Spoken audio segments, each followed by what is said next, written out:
Plato. Yeah, exactly. And this is Plato's argument that nobody willingly does evil. Everybody does what they conceive to be a good in some fashion. Yeah, and you see that in Dante, you see the same, his whole movement. He even talks about how the people in hell, everybody is there because of... I'm reading the Divine Comedy right now. That's wonderful. Yeah, it's great. Everybody who is there because of love for a good, even if they love the good too much or they're mistaken about, let's say, the actual ultimate value of that good. Everybody moves towards a good, even if you're doing something which is completely reprehensible. Yeah, the proposal that sin is actually failing to love wisely. Yeah, exactly. That's the Dante. You see that I have some problem with that viewpoint because I think that happens. I do think that happens. And I think many of the, I've talked to people like my friend Greg Hurwitz who writes thrillers and he crafts pretty evil characters. And we've talked about that a lot. An evil character with an ethic, so like a misplaced love, is a very interesting character. But then there's the other sorts of characters that are more Cain-like. Because Cain, his spirit, the spirit that's expressed in that story, he isn't aiming at something that's good. He's aiming at getting away with lying to God. He's aiming at getting away with making insufficient sacrifices. He's aiming at getting away eventually with murder. It's not a perversion of the good. And I think that we underestimate the problem of evil if we assume that it's merely a consequence of worshiping false idols, say. Because the idol can be it's like, I talked to you last night about the reports that Michel Foucault raped boys in graveyards. It's like, okay, he argued even formally, culturally, to abolish or at least radically reduce the age of consent. And a lot of intellectuals went along with him. And maybe you can have a discussion about that and what the age of consent could be. And maybe you can't. There's room for differences in opinion there. But when your pedophilia involves graveyard sex, then that's not a misplaced good. Like that's. But why not, Jordan? Why isn't that? Pleasure is a good, right? Well, it's so specific. Why the graveyard? Like there's something so dark. I think that's a place that's so dark that you can't go there without knowing that it's dark. And I do think that, I really do believe, and I've done my best to study the thought of people who've done truly reprehensible things, is that there's a level of reprehensibility where you are going there to cause the most trouble you can. And I don't see, if there's any good left in that, it's such a tiny I'm really spark. I'm really going to be the devil's advocate here, knowing that there are some that do it better than others and some that don't do it as well. Even recognizing that the good that they're aiming towards is not really transcendentally their the good. Their memory has to be working, their problem solving has to be working. Like if I... Yeah, so they're still driven by a coherent spirit. That's right. Well, that's what I think the spirit of Lucifer and the spirit of Goethe's Mephistopheles, and the spirit of Cain, that's a description of that ethic. It does it is a coherent personality. Yeah. And that's why there's so much, and Milton as well. There's been an attempt to delineate the ethic of evil. Yeah.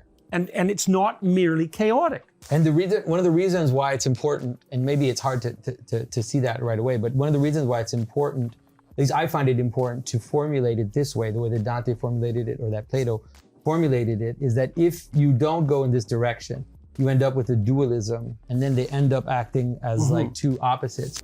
Whereas there's the more Platonic way of setting it up, what ends up happening is that the evil always ends up just being a perversion of the good. Right. And it's parasitic. It's always parasitic. And so what it does is that it makes the good truly good, and it makes it all pervasive in a way in which it can actually fill up the entire cosmos. This idea that even in the depth of hell, the love of God is there. Like you see that in a lot of the Christian mystics, that there is no place that is okay. So let me ask you about that on the grounds of Christian theology. So, and I'm probably going to mangle this, and so correct me. Well, there's an idea that in the book of Revelation that Christ is the eternal judge, but that he's also a judge who comes back at the end of days and separates the wheat from the chaff, the damned from the saved. And the implication in that book is that many are called, but few are chosen. The judgment's pretty damn harsh. And most what? Most spirits are damned? Most people are damned? And then is that eternal, or is there a reconciliation? And so I don't know the answer to that in the Christian theological sense. the best way, this is the type of thing that could actually get me in trouble, but it's like the best way to formulate it, I think that we're seeing in the Orthodox tradition right now, is to say that we live in the hope of a final restoration, but that we cannot the universal redemption. but we cannot posit it because like you said, there seem to be two traditions in the Christian world. There's a tradition of final restoration, which you find in Revelation as well, by the way, because it says the last thing to die is death itself, right? There's the sense in which death is thrown into the fire. And so what exactly is that referring to? There's a sense in which the heavenly Jerusalem descends and fills up the entire world. So you have these images, and then you also have an image of evil being completely, let's say, cast off. And those two kind of exist in a kind of uneasy... I was thinking about this the other day when I was thinking about making a video addressed to the Islamic world, as preposterous as that might sound.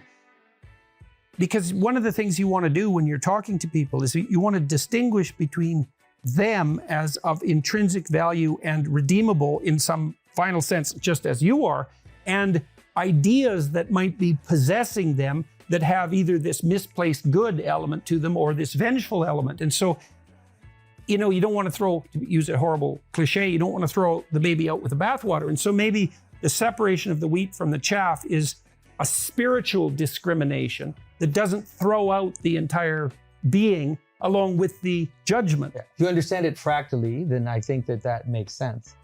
If you read, like, for example, C.S. Lewis is a great example of someone who kind of was going in that direction, was hinting at some things. He talked about how, like, this notion that the key to hell is locked from the inside.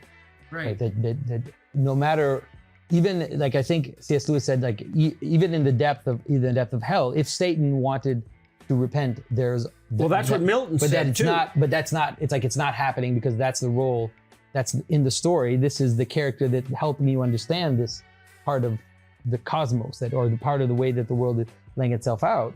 And you see that in some of the Syrian fathers, for example, St. Ephrem the Syrian, he says things like that, where he says the fire in hell is the same fire that was at Pentecost. The fire in hell is the love of God. And it's only that, to the extent that you refuse to be transformed, and you hold on to your, let's say, parasitic good, that is what the fire of hell is. Well, right. Well, part of that is that as you become more divorced from, let's say, what constitutes a sustainable and valid good, the farther you get away from that, whether it's merely by pursuing a misplaced good or it's by conscious design, the more that elevates